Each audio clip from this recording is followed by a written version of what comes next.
할렐루야! 오늘도 함께 하시는 주님을 찬양하며 예배하며 기도하길 소망합니다. 함께 찬송가 384장 찬양하시면서 11월 3일 월요일 새벽 예배를 시작하도록 하겠습니다.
함께 기도하겠습니다.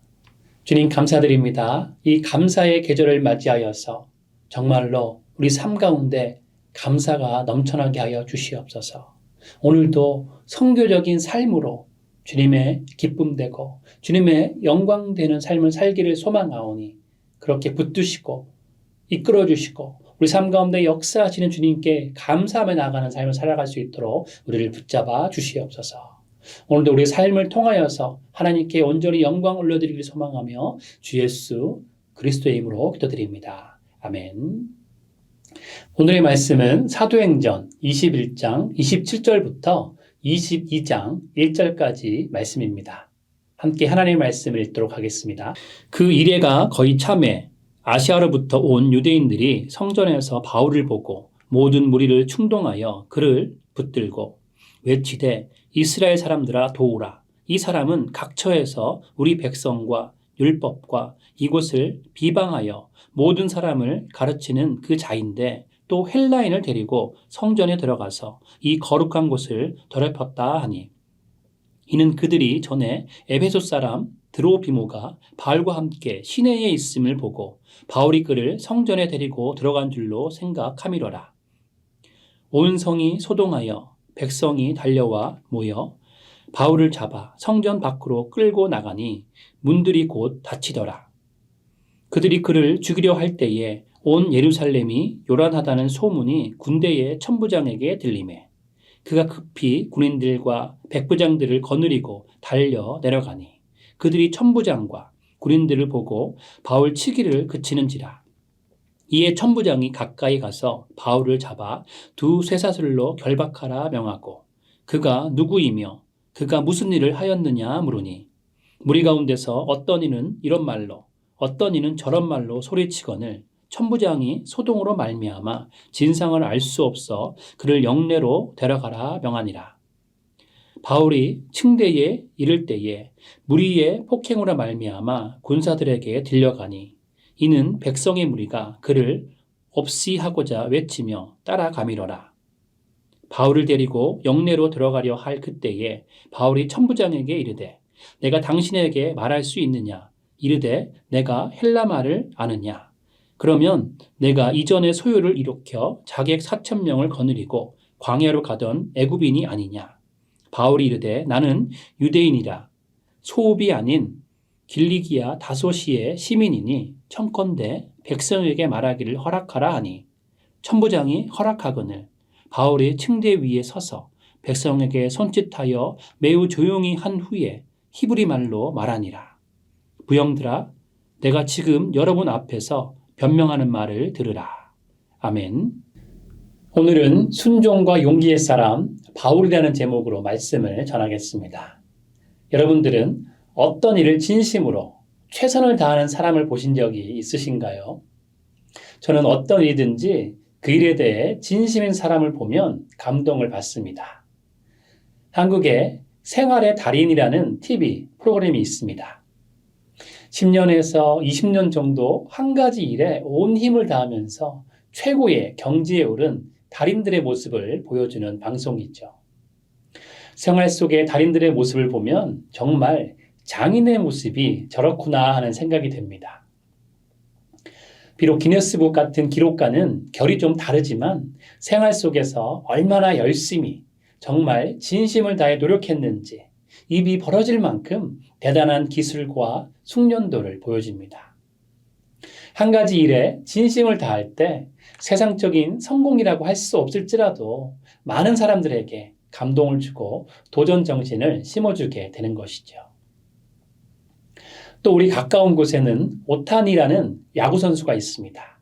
오타니는 내셔널리그 챔피언십 시리즈 4차전에서 홈런 3개를 기록했습니다. 또 같은 경기에 투수로 나와서 10개의 삼진을 만든 최초의 선수이기도 하죠. 오타니는 선발 투수로서 무실점으로 승리를 거두었고 또 타자로서 홈런을 3개 치면서 LA 다저스를 월드 시리즈로 이끌었습니다. 그리고 오타니는 지난주 월드 시리즈 3차전에서도 한 경기에 9번 출루하는 신기록을 세웠죠. 정말 야구의 진심인 선수입니다. 오타니의 어머니는 오타니를 바라보면서 오타니는 다른 것에는 전혀 관심이 없고 오직 야구에만 전념한다라고 말합니다. 오타니의 삶을 보게 되면 엄청난 연봉을 받음에도 불구하고 자기가 고른 한국차 현대 소나타를 타고 다닙니다. 다른 곳에는 전혀 관심이 없고 구단에서 제공한 소나타로 통근을 하고 있는 것이죠. 이런 오타니의 삶을 보면 오타니는 정말 오직 야구에만 진심인 사람이라는 것을 알 수 있습니다. 오늘 말씀 속에 사도 바울이 바로 이런 사람이었습니다. 사도 바울은 복음에 정말 진심이었습니다. 그래서 복음을 전하는 일이라면 어떤 일이든 마다하지 않았죠. 오늘 말씀 속에 사도 바울은 이미 3번의 선교 여행을 마쳤습니다. 사도 바울은 3번의 선교 여행을 고생 끝에 마치고 이제 예루살렘으로 돌아왔습니다.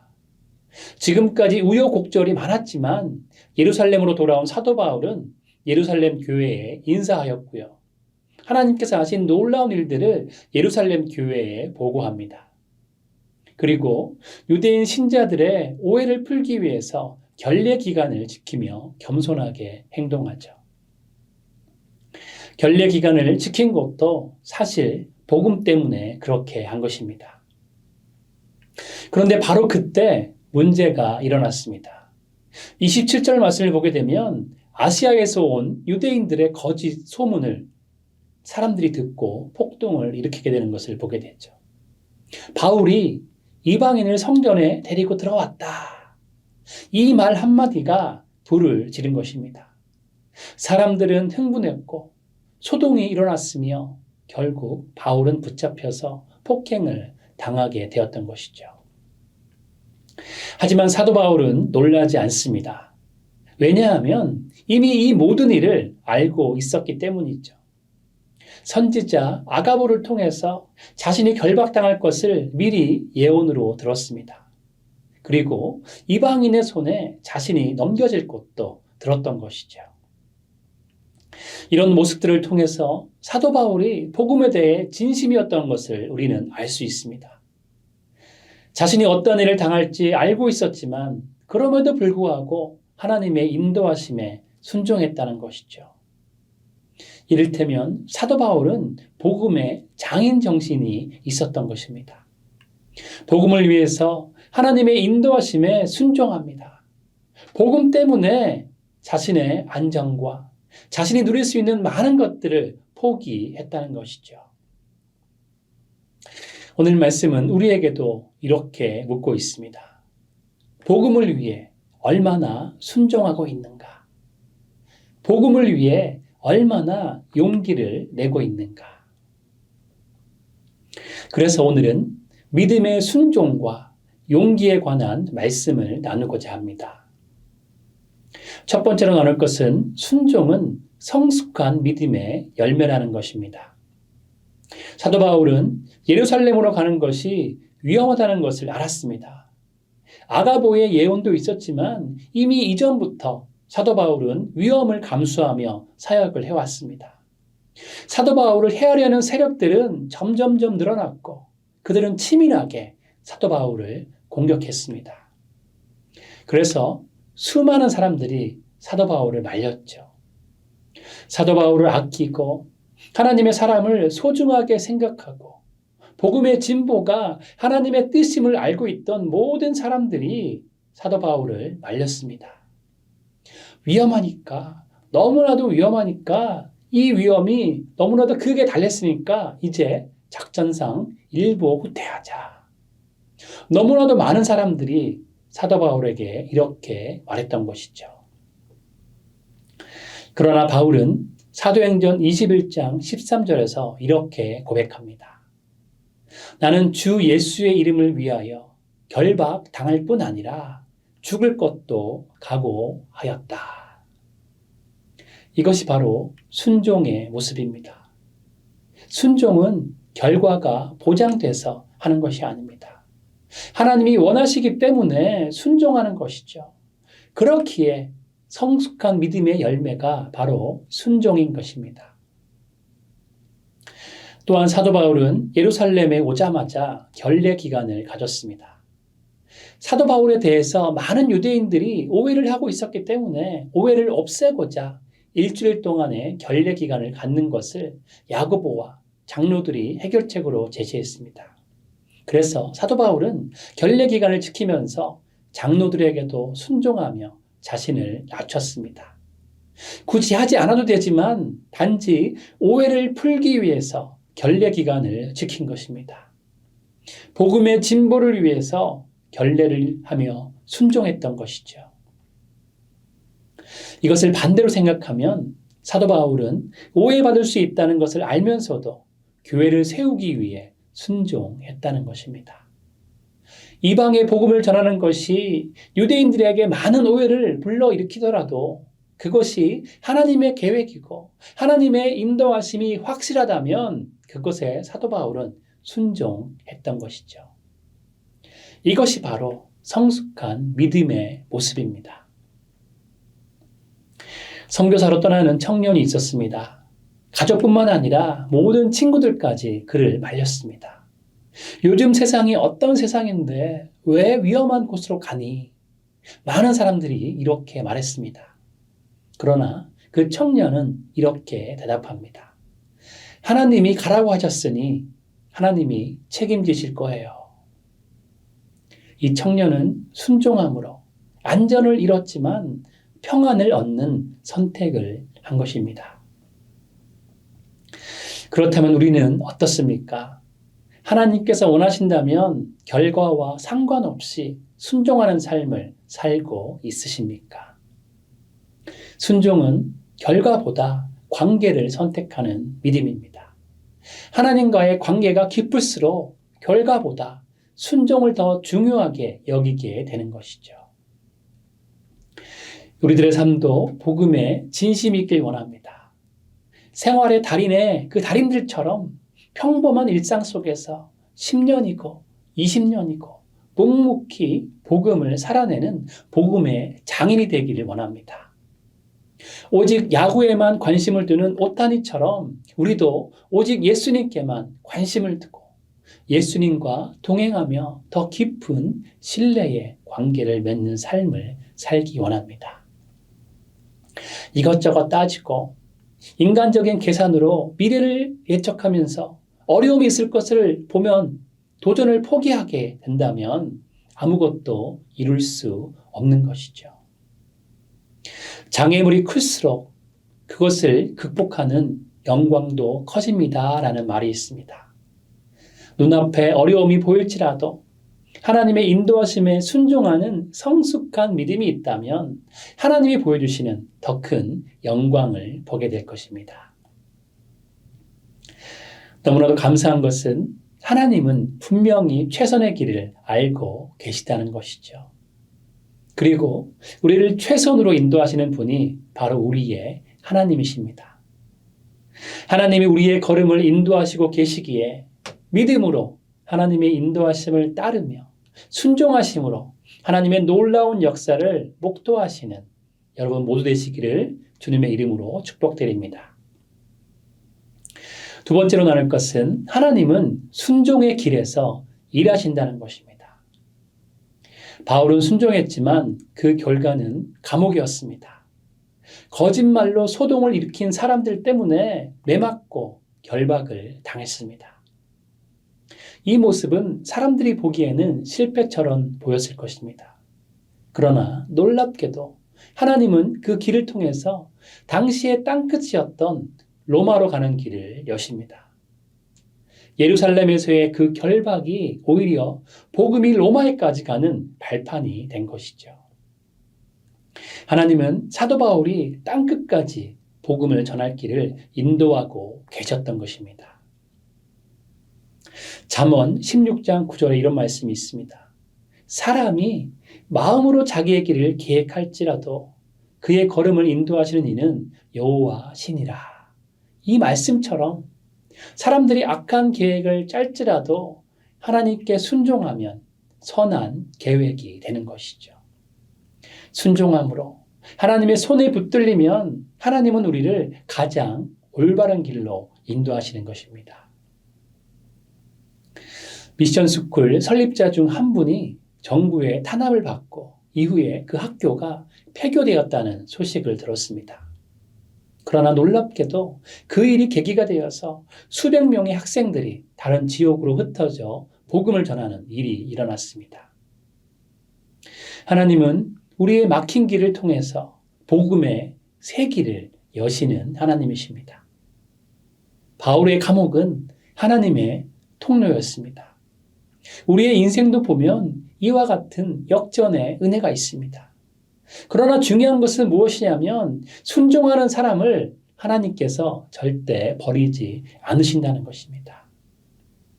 하나님께 순종할 때 하나님은 반드시 역사하셔서 가장 좋은 길로 우리를 인도하시는 것이죠.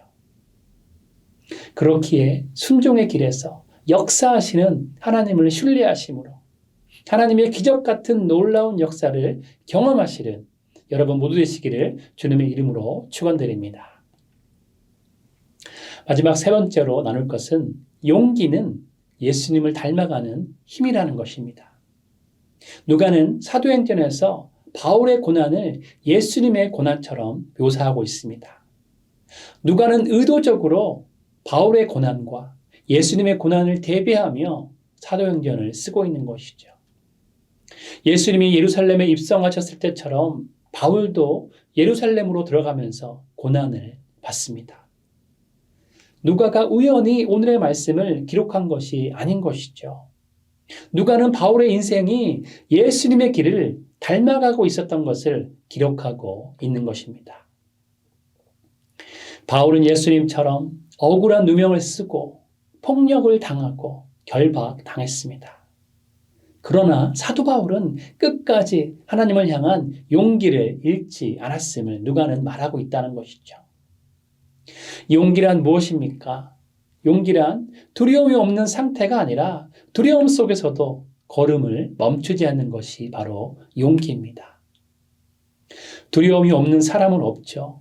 그러나 용기 있는 사람은 두려움 속에서도 한 걸음씩 전진합니다. 최고의 용기를 보여주신 분은 바로 예수 그리스도이십니다. 예수님은 십자가와 죽음을 앞에 두고 예루살렘으로 가셨습니다. 그리고 겟세마네 동산에서 죽음을 피하고자 기도하셨지만 예수님은 하나님의 계획과 뜻을 아셨기 때문에 예루살렘으로 나아가셨습니다. 두려움 속에서도 앞으로 전진했기 때문에 십자가로 구원을 이루신 것이죠. 사도 바울도 대단한 용기의 사람입니다. 사도 바울이 로마로 압송될 때 유라굴로 폭풍을 만납니다. 그러나 유라굴로 폭풍 속에서 하나님의 뜻을 알고 있는 바울은 담대합니다. 다른 모든 사람들은 다 두려워서 떨지라도 사도 바울은 생명을 위협하는 폭풍 속에서 한치의 흔들림 없이 하나님의 길을 갑니다. 하나님께서 뜻하시는 하나님의 길을 가고 있기에 절대로 여기서 죽지 않을 것을 믿고 있었던 것이죠. 그렇기에 배에 탄 모든 사람들에게 담대하게 하나님의 뜻을 선포했던 것입니다. 사실 배에서는 선장이 왕입니다. 선장의 말이 곧 법입니다. 그러나 바울의 말에 선장과 선원들이 순종합니다. 백부장과 군인들도 순종합니다. 진정한 믿음이 있을 때 용기의 사람이 되는 것이죠. 바울은 그런 사람이었습니다. 바울은 믿음의 용기가 있었기 때문에 예수님을 닮아가는 사람이 되었습니다. 용기가 있었기 때문에 십자가의 길로 나아갈 수 있었던 것입니다. 우리도 마찬가지이죠. 그리스도인은 두려움 속에서도 순종하는 사람입니다. 믿음의 용기로 전진하는 사람이 바로 그리스도인입니다. 직장에서, 가정에서, 세상 속에서 예수님을 따르는 길이 때로는 손해처럼 보일 때가 있습니다. 하지만 그때 믿음의 용기를 내는 사람이 바로 그 사람이 예수님을 닮아가는 사람입니다. 말씀을 정리합니다. 사랑하는 성도 여러분, 바울은 복음의 진심인 사람이었습니다. 사도 바울의 그 진심은 순종과 용기로 증명되었습니다. 결박 속에서도 오해 속에서도 사도 바울은 하나님의 뜻에 순종했고 죽음의 위협 앞에서도 용기를 잃지 않았습니다. 오늘 우리도 그 길을 따라가야 합니다. 예수님을 닮아가기 위해 오늘의 작은 순종을 선택하고 작은 용기를 내는 하루가 되시길 바랍니다. 순종은 믿음의 표현이고 용기는 사랑의 증거입니다. 함께 기도하겠습니다. 주님 감사드립니다. 우리를 주님의 사랑으로 붙드시고 주님의 십자가의 능력으로 인쳐주심에 감사드립니다. 하나님께서 늘 우리 삶 가운데 함께 하시니 우리가 믿음의 순종의 길을 걷게 하시고 또한 삶 가운데 믿음의 용기 있는 삶을 살아갈 수 있도록 우리를 붙잡아 주시옵소서. 말씀으로 채워주시고 성령의 충만함을 허락하여 주셔서 하나님을 따라가며 하나님을 높여드리며 하나님 말씀에 순종하며 하나님께 영광 올려드릴 수 있는 삶을 살아갈 수 있도록 우리를 붙잡아 주시옵소서. 오늘도 함께 하시고 우리 삶 가운데 역사하신 주님을 찬양하며 주 예수 그리스도의 이름으로 기도드립니다. 아멘. 함께 계속적으로 각자의 기도 제목으로 주님 앞으로 나아가도록 하시겠습니다.